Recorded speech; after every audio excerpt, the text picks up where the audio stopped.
بسم الله الرحمن الرحيم. الحمد لله والصلاة والسلام على رسول الله صلى الله عليه وسلم. أما بعد، فهذا هو الدرس الثالث من دروس المطالب الإلهية بين النظريات الفلسفية والأدلة الكلامية. اعلم أن معرفة مراد الله ومراد رسوله صلى الله عليه وسلم تكون بمعرفة لغة الوحي التي نزل بها وما قاله السلف في معاني تلك الألفاظ.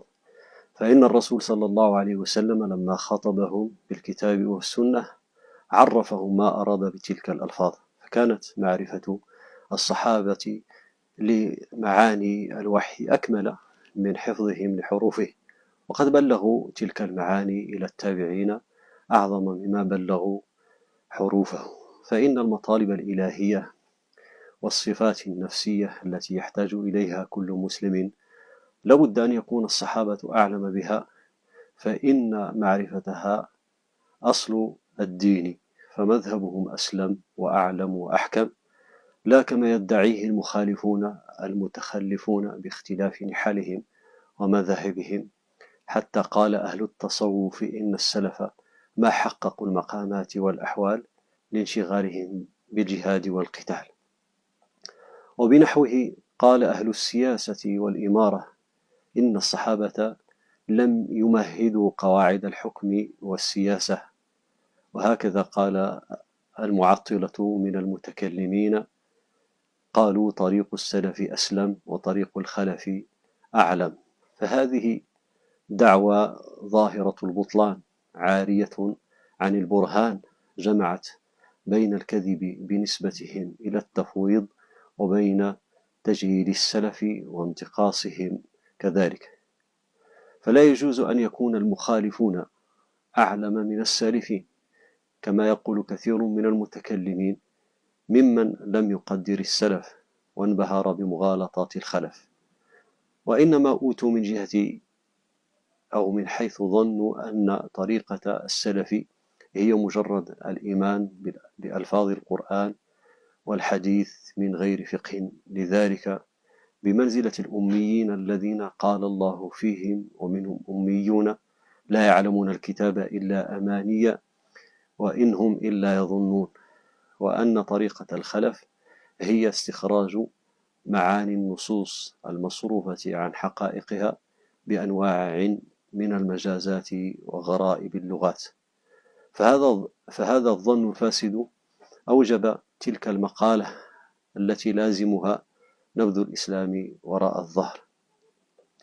وقد كذبوا على طريقة السلف وضلوا في تصويب طريقة الخلف، ومن أضل ممن استجهل السابقين الأولين واستبلههم واعتقد أنهم كانوا أميين بمنزلة الصالحين من العوام، لم يتبحروا في حقائق العلم بالأسماء والصفات، ولم يتفطنوا لدقائق العلم الإلهي، وأن الخلف كالجعد والجهم وواصل بن عطاء وعمرو بن عبيد وعبد الله بن سعيد بن كلاب والأشعري والباقلاني وابن فورك والجويني والغزالي والرازي، الذي أوغل في علوم الفلسفة وخلطها بعلم الكلام حتى اتخذه الأشاعرة إمامهم وحرروا مذهبهم في صورته معتمدين على كتبه في المقام الأول.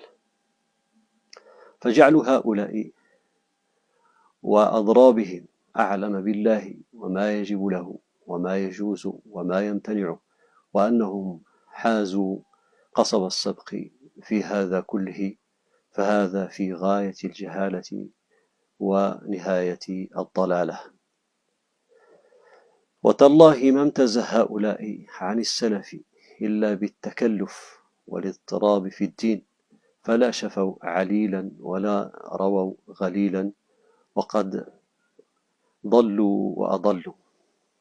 وقد اعتصم أهل السنة والجماعة بحجية فهم السلف الصالح من الصحابة والتابعين، فعصمهم هذا التمسك والاعتصام، عصمهم من التفرق والتمزق، فقالوا بما قال به السلف وسكتوا عما سكتوا عنه، ووسعهم ما وسع السلف. ومنهج السلف الذي ينكره بعضهم هو فهمهم، وهو أعم من أن يقولوا جميعا قولا معينا ويؤثر عنهم بأسانيد كثيرة، أو يؤثر عن بعضهم دون خلاف من غيرهم، أو يؤثر عن بعضهم نسبته إليهم كقول متفق عليه بينهم، مع أن كل ذلك موجود في قضايا خالف فيها المتكلمون. فعندما يقال طريقة السلف ومنهج السلف، ليس المراد منه قول السلف في الأحكام الشرعية الجزئية، فهذا يرجع فيه إلى باب الأحكام والاجتهاد، وإنما المقصود من طريقة السلف هو طريقتهم في الاعتقاد وفي الاستدلال وفي الاتباع والولاء والبراء ونحو ذلك. فمنهج السلف وطريقتهم وأصولهم الكلية في هذه الأبواب وقواعدهم القطعية في هذه الموضوعات، هذا هو ما نعنيه بمنهج السلف. وما أحسن ما قال الخليفة الراشد عمر بن عبد العزيز رحمه الله تعالى، حيث قال: قف حيث وقف القوم، فإنهم على علم وقفوا، وببصر نافذ كفوا، وهم على كشفها كانوا أقوى. فلئن قلت أو قلتم حدث بعدهم، فما أحدث إلا من خالف هديهم ورغب عن سنتهم، ولقد وصفوا منه ما يشفي وتكلموا منه بما يكفي، فما فوقهم محسر وما دونهم مقصر. لقد قصر عنهم قوم فجفوا، وتجاوز آخرون فضلوا، وإنهم فينا لعلى هدى مستقيم. وبمثله، هذا موجود في الحلية، وبمثله قال إبراهيم النخعي، والأقوال في ذلك تطول جدا ولا تسعها هذه العجالة. فيقول إبراهيم النخعي رحمه الله: لو بلغني عن الصحابة أنهم لم يجاوزوا بالوضوء ظفرا ما جاوزته. وكفى بالقوم وزرا أن تخالف أعمالهم أعمال أصحاب نبيهم صلى الله عليه وسلم، فلا تجوز مخالفتهم فيما صرحوا به وجاءت به أقوالهم في مسائل معينة، كإثباتهم العلو الذاتي الحقيقي الذي ثبت عنهم بعدة أسانيد، وكإثباتهم للصفات والأسماء، وأن العمل ركن في الإيمان، وأن كلام الله غير مخلوق، وغير ذلك من القضايا التي صرح فيها السلف رحمة الله تعالى عليهم ورضوان الله تعالى عليهم. كذلك لا تجوز مخالفتهم فيما صرحوا به وجاءت به أقوالهم وتواتر عملهم بمقتضاه من الكليات، كحجية السنة وحجية الآحاد منها في العقائد والأحكام، وكذلك وجوب العمل بالظاهر والعام والمطلق ما لم يأتي أو تأتي قرينة. ونجزم أيضا ببطلان من فسر النقل بلغة حادثة متأخرة عنهم، لأن هذا الفهم لم يعرفه السلف، ولأنه يلزم منه نسبة الجهل إليهم بمراد الله، هذا إن ورد عن السلف ما يخالف ذلك التفسير، بل وإن لم يرد عن السلف حرف في تفسير ذلك النص، وذلك كمن يفسر النقل بناء على دليل كلامي معين، فإما أن يؤول النص أو يفوضه أو يرده إن كان آحادا لمعارضته هذا الدليل الكلامي، أو يلفق فيؤكد دليلا كلاميا معينا أو غير ذلك. فكل هذا مرفوض لمخالفة فهوم السلف ولما يقتضيه من نسبة الجهل إليهم جميعا، لا في مسائل جزئية فحسب، بل في قضايا كبرى مهمة كالعلم بالله وصفاته. فإنما بنى عليه المتكلمون نتائجه من المقدمات الكلامية ما كان السلف يعرفونها، وإنما دخلت في عصر الترجمة، فيمتنع البتة أن يكونوا أدركوا من النقل ما بني على مقدمات فلسفية كلامية محدثة. فإن قيل هل يعقل أن يخطئ كل الأشاعرة وأضرابهم من الماتريدية وهم السواد الأعظم على مر التاريخ ولهم من التراث العلمي، وصار يسأل بهذه الطريقة ولهم، فنقول وبالله تعالى التوفيق. هذه مغالطة يلجأ إليها المخالفون دائما، وهي الاحتكام إلى الكثرة والشعبية. فلو سلمنا جدلا بأن الأشاعرة أكثر الأمة فليس هذا دليلا على صحة طريقتهم، فإن الكثرة ليست ميزانا لمعرفة الحق، كما قال تبارك وتعالى: وإن تطع أكثر من في الأرض يضلوك عن سبيل الله. وطرق المتكلمين في تحصيل عقائدهم نخبوية معقدة جدا، كدليل الإعراض ودليل الاختصاص ودليل التركيب ونحوها مما تعلق بالمطالب الإلهية، كذلك ما يتعلق بالقضاء والقدر. فقد تكلموا بنظرية الكسب التي اضطرب أصحاب الأشعري في تفسيرها اضطرابا شديدا، وأعيا تفسيرها أئمة الكلام من الأشاعرة، وهذا أمر معلوم. وهذه الطرق لا يمكن للعامة من المسلمين أن يدركوها قطعا، فهي مستعصية على الخاصة فضلا عن العامة.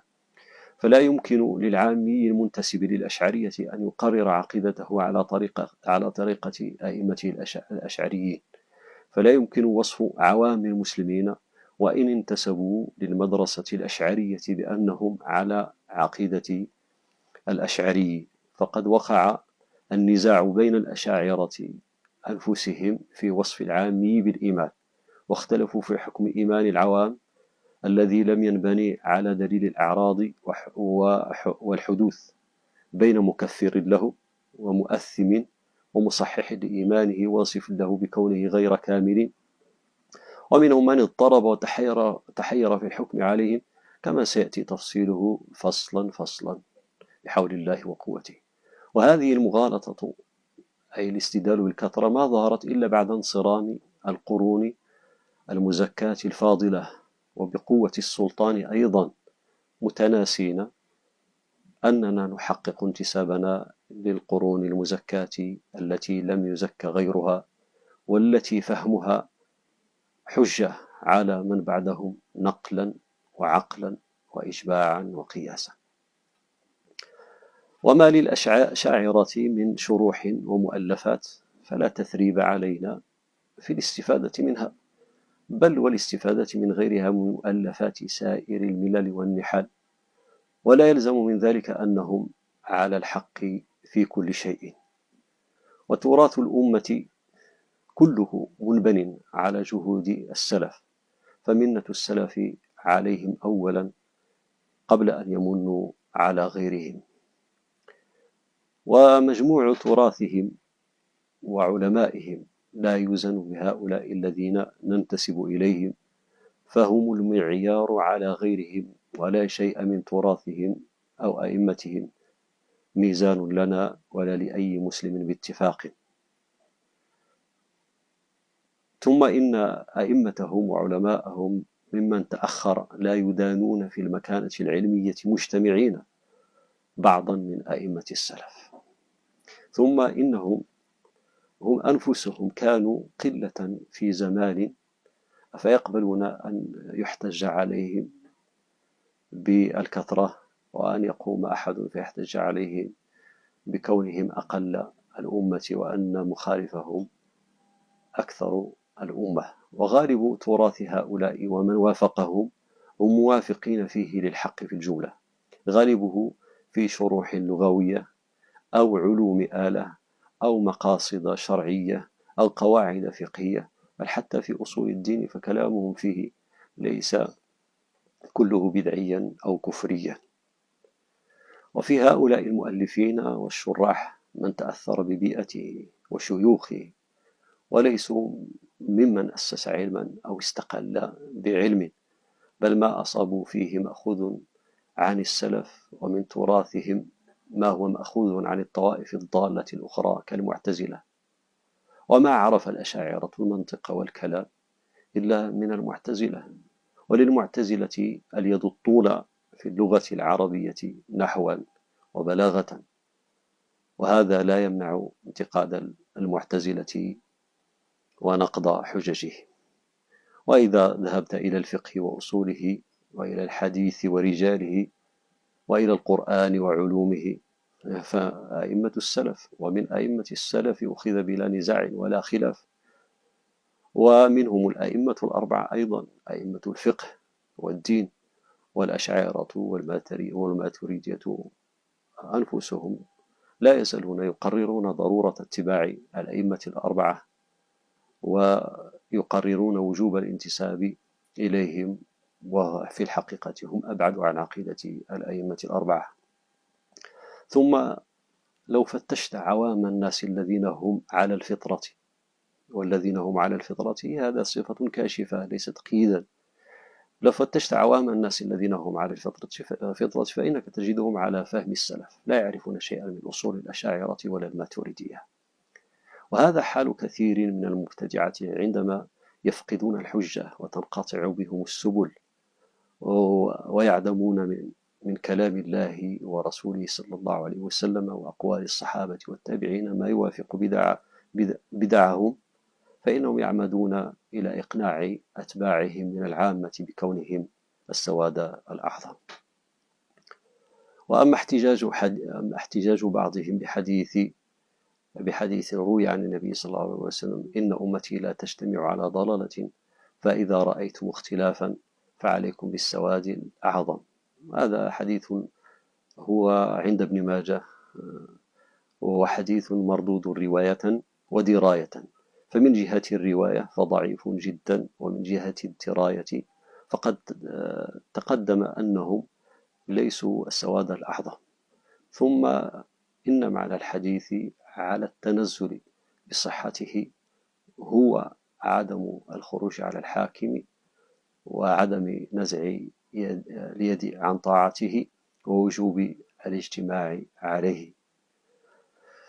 نعم، قد جاء في صحيح السنن بلزوم الجماعة، وهذا ثابت بسند صحيح وحديثه كثيرة، فالمراد بلزوم الجماعة ولزوم الحق واتباعه، وإن كان المستمسك به قليلا والمخالف له كثيرا، لأن الحق هو الذي كان عليه الجماعة الأولى، ولا نظر إلى كثرة أهل الباطل بعد القرون المفضلة.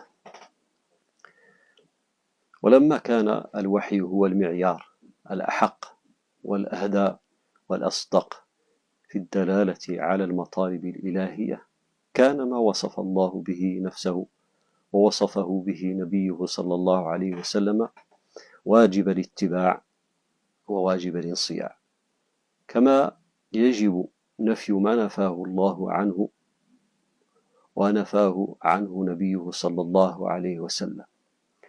ولا يجوز أن تكون هذه الأسماء والصفات الواردة في الوحي مقتضية للتمثيل أو التكييف فتوجب التفويض أو التحريف أو أي باطل في حقه تعالى بوجه من الوجوه، بحيث يكون عدم ورودها خيرا من ورودها.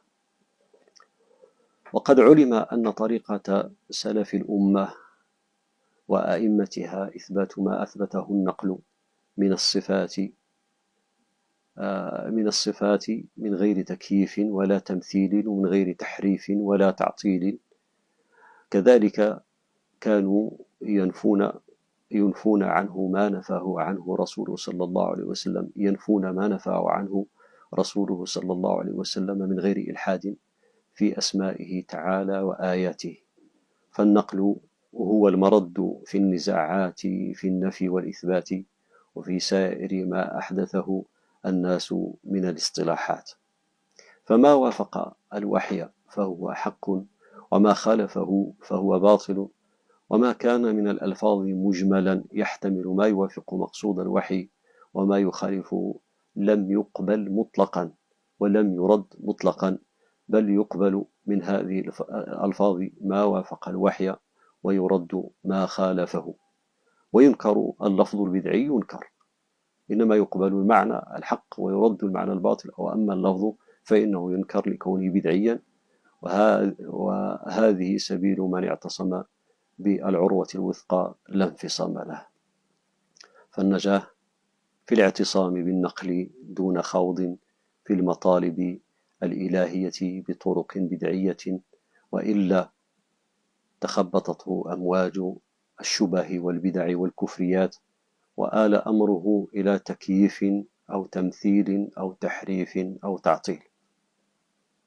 فالحفاظ على معيارية الوحي غاية المقاصد وأشرف المطالب، والواجب على أهل العلم ترسيخ تعظيم الوحي والسلف في نفوس العامة، وأنهما المعيار والمرجع في كل النزاع والخلاف، بيد أن المتكلمين من الأشاعرة وغيرهم لا يسلكون مع أتباعهم هذا المسلك لكونه سيفضحهم ويوصل أتباعهم إلى غير سبيلهم، كما لا يسلكون معهم أيضا طرقهم الكلامية لكونها مستعصية نخبوية.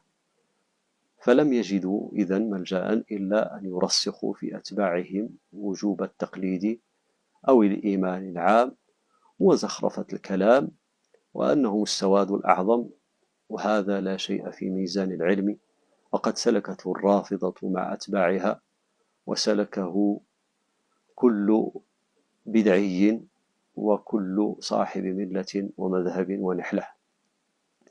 ويكفي في المطالب الإلهية والأمور الخبرية الإيمان المجمل، فلا يجب على المكلف أن يعلم تفاصيل الأمور الغيبية، بل يكفي في ذلك في الأسماء والصفات والذات الإلهية نعرف أن يحقق الإيمان المجمل بما جاء في الوحي من الصفات وأمر المعاد، فلا يتعين على كل مكلف معرفة تفاصيل ذلك، بخلاف الأفعال المأمور بها من الفروع العملية العينية، فلا يكفي فيها الاعتقاد العام.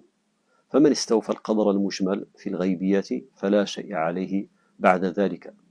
فإن قلت فما الداعي إلى هذه التفصيلات في العلوم الإلهيات، فنقول إن خوضنا في علم الكلام وتفاصيله والردود على أصوله ولوازمه والجواب والمعارضات هذا كله عارض غير أصيل، لكون من خالف قد نقض ذلك الإجمال بالتفصيل والتعطيل والتكييف والتمثيل على اختلاف بينهم، فتعين حينئذ الرد على وساوس هؤلاء المعاندين وشبههم التفصيلية فصلا فصلا بحول الله وقوته.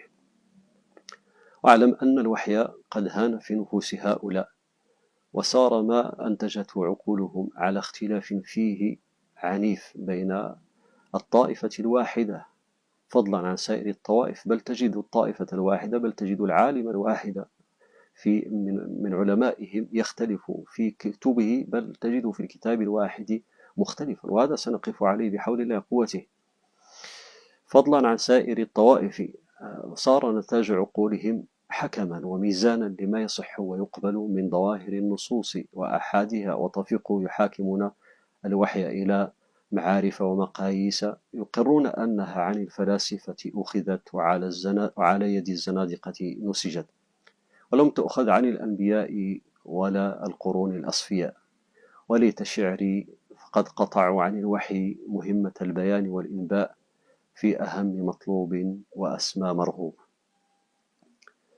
ومن سلك هذا السبيل فهو في الحقيقة ليس مؤمنا بالرسول صلى الله عليه وسلم، وأنا ليس هذا تكفيرا، وإنما هو بحسب مرتبة من سلك هذا السبيل، فإما نفيا للإيمان لمطلق الإيمان أو نفيا لكماله ونحو ذلك. ولا يكون هذا متلقيا عن الرسول صلى الله عليه وسلم الأخبار، لأنه لا فرق عند هذا السالك بين أن يخبره الرسول بشيء من ذلك أو لم يخبره، لأنه قيد قبوله بموافقة معقوله، وجعل ما لا يوافق أوضاع المتكلمين متشابها، ولا يصدق من الوحي إلا ما وافق مقرراته الكلامية التي يصدق بها قبل وصول الخبر إليه. فصارت المطالب الإلهية محكومة بموروثات فلسفية وتراتيب كلامية، فهان الوحي في نفوسهم ثم هان في نفوس أتباعه.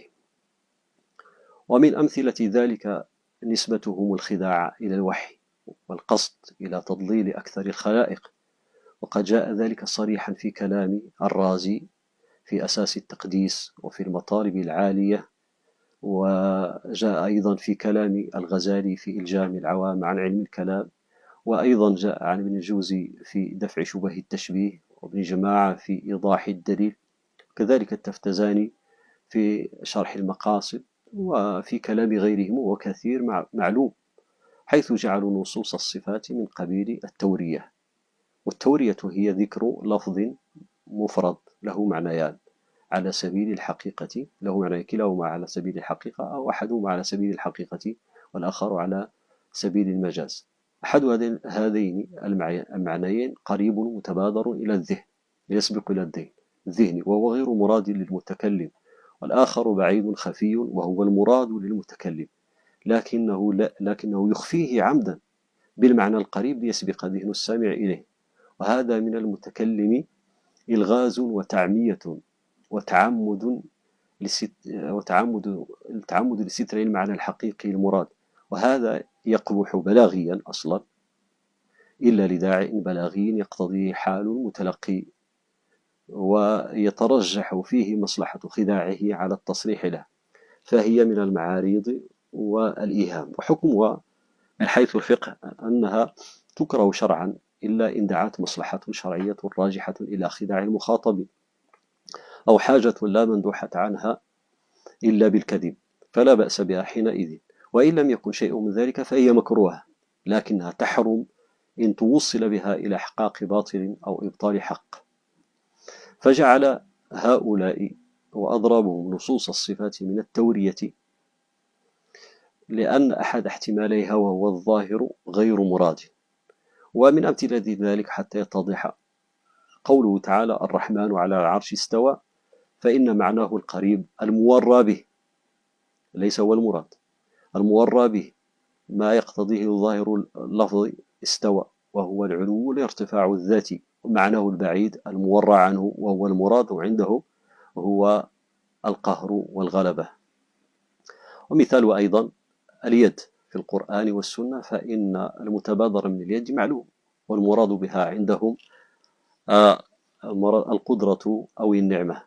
والعجيب أن منهم من جعل بعض ظواهر الصفات من التورية المرشحة، وهي التي ذكر فيها ما يلائم المورى به، وهذه التورية المرشحة أقوى درجات الإيهام في التورية، لأنه يقوي المعنى القريب فيخفي المعنى البعيد، ويؤكد المعنى القريب مع أنه لا يريده، ويؤكد المعنى القريب زيادة في إغال والبعد والتضليل، فالمعنى البعيد يخفيه وهو المقصود، فلم يقصد هو المعنى القريب، وإنما ورى به وأكده، فيتبادر إلى الذهن معنى باطل في نفس الأمر، بل زاد على ذلك ما يرشح المعنى القريب. مثال ذلك كذكر العرش مثلا في قضية الاستواء، فإنك تجد الرحمن على العرش استوى ثم على العرش استوى ونحو ذلك، فذكر العرش وذكر الاستواء وذكر على وذكر السماء وذكر الفوق ونحو ذلك،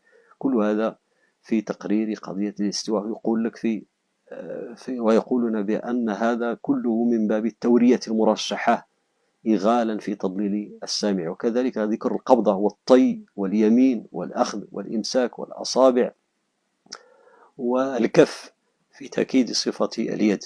وعند التحقيق على هذا الرأي عندهم ستكون أكثر الأسماء والصفات من التورية المرشحة لا المجردة. وعلى كل حال سيكون ما ورد في الوحي من التورية مطلقا سواء مرشحة أو مجردة من جنسها المحرم عند الفقهاء، لا المكروه، لأنها دفع بها حق وهو التنزيه، ووقع بها فساد وهو التشبيه والتجسيم على حد قولهم.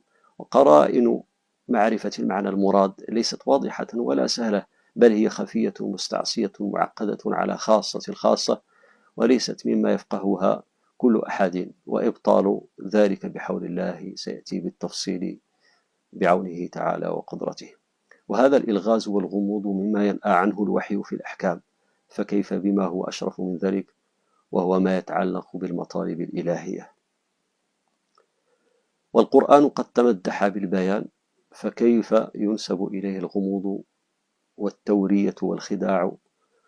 ونصوص الأسماء والصفات كثيرة جدا، كلها إيهام متعمد على رأيهم وتعمية مقصودة للمتكلم، وأن المعنى التنزيهي المقصود لا يتوصل إليه إلا بقرائن في غاية التعقيد تذهب على كثير من الحذاق، فكيف بعامة الناس؟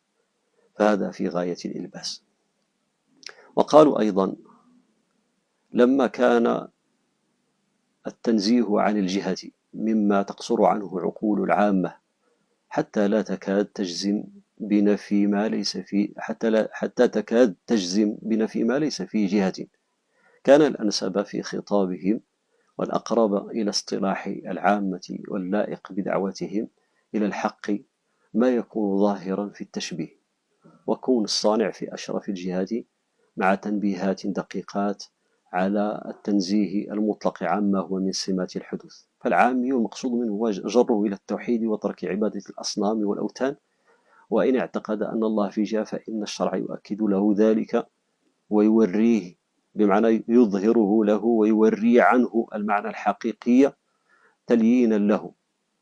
وأما توجه الناس والعقلاء إلى السماء ليس من جهة اعتقادهم أنه في السماء، بل من جهة أن السماء قبلة الدعاء، إذ منها يتوقع الخيرات والبركات وهبوط الأنوار ونزول الأمطار. وهذا الإيهام عنده مقصود متعمد من الله ورسوله وسائر أنبيائه أيضا، استدراجا بزعمهم للعامة إلى الاعتراف بالحق والتوحيد، وتليين لثورة عنادهم وجماحهم وإرخاء عنان الخصم لئلا يلبس جلد النمر. وهذا يعلم الله أني لا أفتريه، وهذا في كتبهم التي سميت لكم وفي غيرها أيضا. فأي جرم أعظم من أن يقولوا أن الشارع قصد بظاهر النصوص ما هو كذب في نفسه مراعاة للعامة، وأن الحق غائب عن أمة قرونا حتى ظهر علم الكلام الذي أظهر ما عجز النبي صلى الله عليه وسلم وأصحابه عن إظهاره من هذه التنبيهات الدقيقات وإظهار مخالفة الظواهر له. فتعالى الله عما يقولون علوا كبيرا وكثيرا، فالله أصدق قيلا وأبين كلاما، وهو الغني عن التعمية والتدليس والخداع والتلبيس. فهذه الآيات القرآنية والأحاديث النبوية صريحة في مواضع لا تحصى بتقرير الصفات من غير أن يقع في موضع منها شيء من التصريح بعدم إرادة المعنى الظاهر. وهذا الذي سلكه هؤلاء أليس هذا فتحا لباب الباطنية؟ لأنه لما جاز إظهار الباطل حقا في آيات كثيرة وتقريره في عقول عامة المسلمين والمسلمات لقصور دركهم، جاز مثله في سائر الأحكام بل وفي سائر الغيبيات.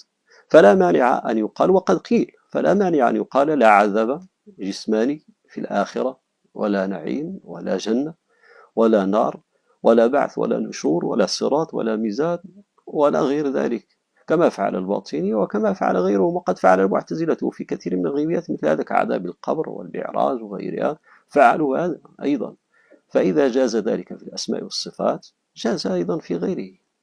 ومن ذا في القرون المفضلة كان على دراية بالأدلة والتراتيب الكلامية ليفهموا هذه التنبيهات الدقيقات، ومن فيهم كان يعلم الجوهر وتماثل الجواهر وحدوث الأعراض وتعدد القدماء، وأن التحيز من ذاتيات الجوهر وغير ذلك من الاصطلاحات العقيمة. والله العظيم إن هذا تشويش ليس له شيء في الحقيقة، وإذا فتشته وجدته مجرد تشويش فقط. وفي هذا نسبة الكذب إلى الوحي فيما يتعلق بالتبليغ والقصد إلى تضليل أكثر الخلائق، بل كل الخلائق، إلا النظر القليل جدا من المتكلمين. والاستمرار على هذا الضلال والتضليل على ذلك قرونا لترويج الباطل وإخفاء الحق، لأن الغالبية العظمى لا يفهمون إلا هذه الظواهر التي هي باطل في الواقع بزعمهم. وفي ذلك نسبة الكذب إلى الله وأنبيائه، وهذا كفر بالإجماع بلا نزاع، لأنه كذب فيما هو من معاني البلاغ. بل قد قرر الرازي وغيره أن النقل لا يفيد اليقين في العقيدة حتى يفحص العقل النقل ويصدق العقل النقل، فشرط إفادة الدليل النقلي لمدلوله أن لا يوجد دليل عقلي على خلافه، وهذا الشرط حقيقة متعذر، لأن المعارض العقلي غير محصور،